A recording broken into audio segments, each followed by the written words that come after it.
Car insurance, also known as auto insurance, is designed to provide financial protection for you and your family, other passengers, and your vehicle. There are four major types of coverage that an auto insurance policy may include. Vehicle coverage. Collision coverage. Collision coverage may pay for damage to your car resulting from accidents. When it hits or is hit by another vehicle, or when it hits another object such as a wall or a tree. Comprehensive coverage.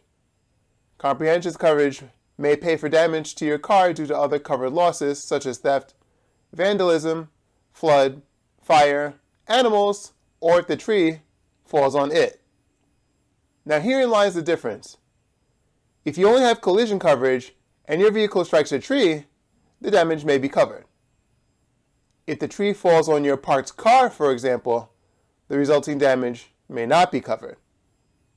Driving down the road at night and a deer pops out such that you hit it, well, unless you have comprehensive coverage, you may just be stuck covering that damage yourself. If I were concerned about having vehicle coverage at all, I would strongly consider carrying both collision coverage and comprehensive coverage. Two important things to keep in mind with respect to vehicle coverage. The first is that if your vehicle is older, you may decide to pass on any type of vehicle coverage. The reason is that collision and comprehensive are normally limited to the current cash value of your car. After 8 or 9 years, that car you bought for $20,000 may be worth about $2,000. Would you really pay $2,000 or more every year to carry vehicle coverage that would only pay you $2,000 or less? The second thing to keep in mind is that vehicle coverage is also subject to a deductible. The deductible is the amount that you are responsible for covering before the insurance company covers a loss.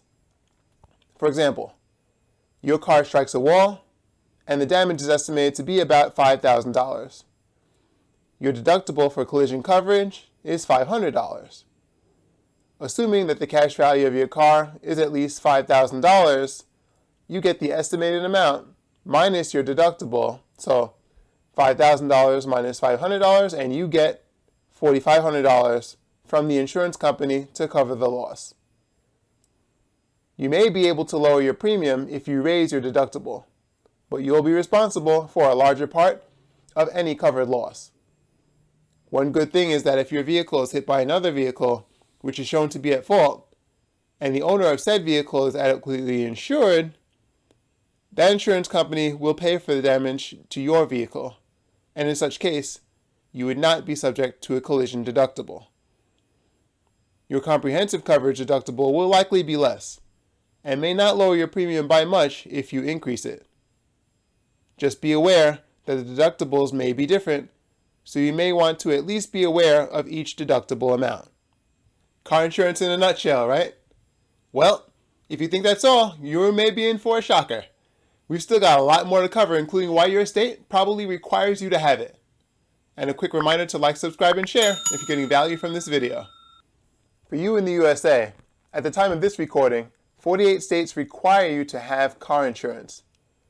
Even states that don't at least require proof of financial responsibility or ability to pay for auto-related liability that you may encounter.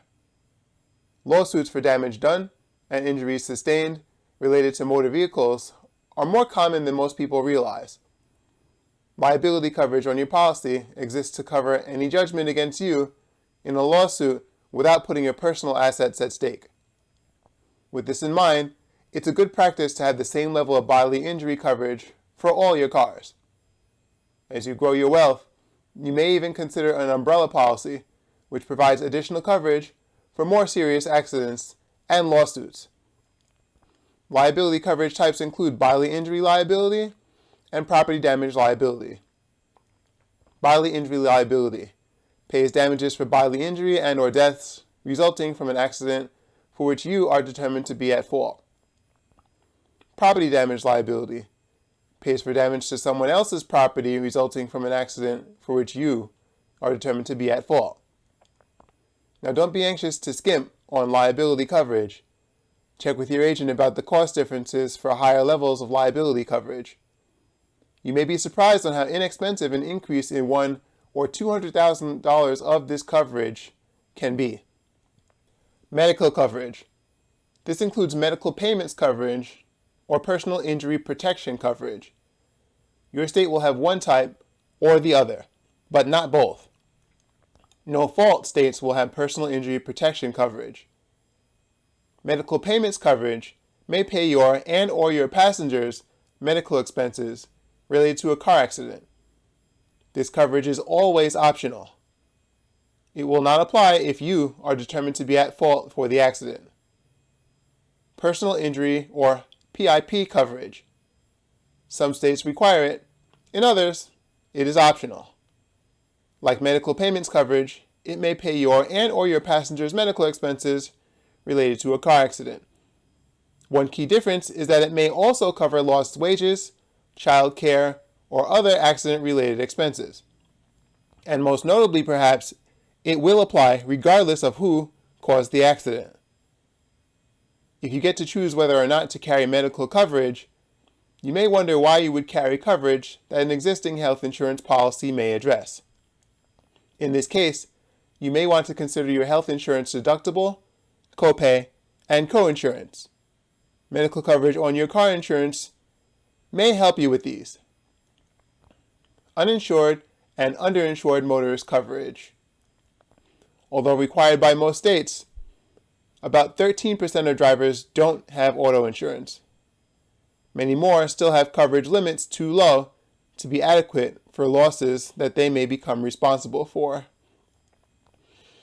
Uninsured and underinsured motorist coverage exists to protect you in such cases. While there are differences in how states define the coverage, uninsured motorist coverage generally helps protect you when you get hit by a driver who does not have car insurance or one who pulls a hit and run.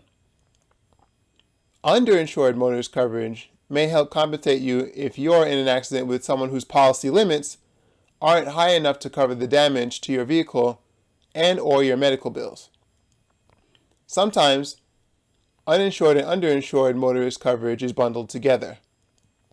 This coverage is separated into two types: bodily injury and property damage. Depending on your state, this coverage may protect against losses such as damage to your vehicle, medical treatment for you and your passengers, lost wages, and funeral expenses. Aside from miscellaneous additions such as roadside assistance and rental reimbursement, which are what they sound like, this is how auto insurance adds value. Leave your comments below. Your feedback helps me to improve the channel. Like the video, subscribe if you haven't already, and if you got value from this content, hit the share button to spread the wealth.